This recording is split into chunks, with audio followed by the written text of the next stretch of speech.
What's up, guys? I did a video yesterday and showed the records by bet type if you were to bet every single game for the NFL and NBA. Much to my surprise, people found it interesting and requested I do other sports. So in this video, I'm going to do the same thing, but for NHL and college hoops. Starting with NHL and going back to 2005 to today, February 22nd, 2023. This includes all games, regular season and postseason. NHL spreads, or what's referred to as the puck line. We see underdogs have a winning record of 14,456 wins, 7,989 losses for a winning percentage of 64.4%, but the money won is negative 51,000. And that's because when you bet NHL underdogs on the spread or the puck line at plus 1.5 goals, it usually has some hefty juice attached to it. For example, game being played tonight here, look, Jets versus Rangers, betting the Jets plus 1.5 goals, you'd have to lay 250 to win 100. So it makes sense that the underdog on the spread wins more, but you'll see a pattern forming here. The more juice you lay, the higher the win percentage must be in order to profit. The middle column here is the money line, and this is the more popular bet type for hockey. Betting money line favorites in hockey since 2005. You'd win almost 60% of the time, but still be down over 31K.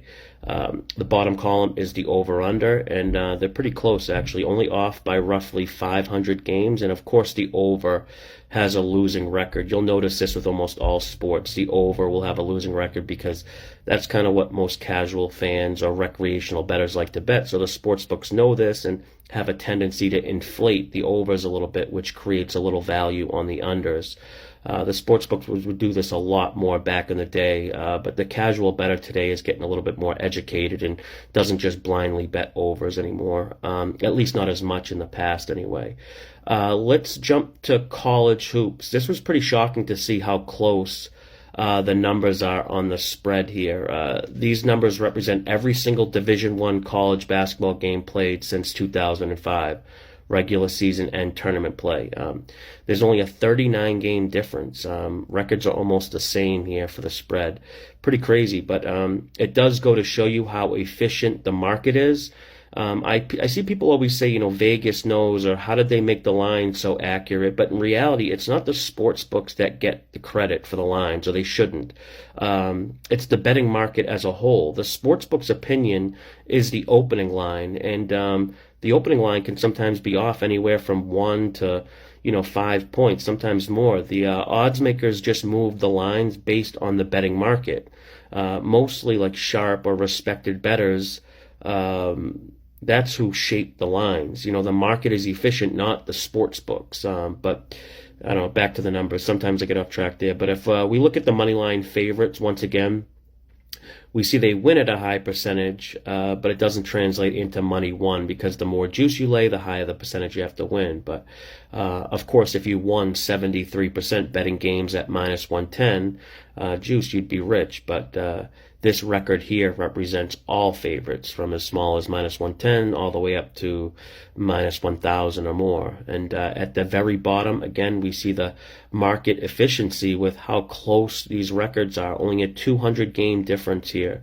But remember, it's not the sports books who deserve this credit, because if you look at line movements on totals in college basketball, sometimes they move 5 or 6 points from where it opened.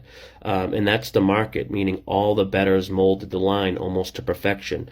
The closing line represents the most efficient line because it has all the information factored into it.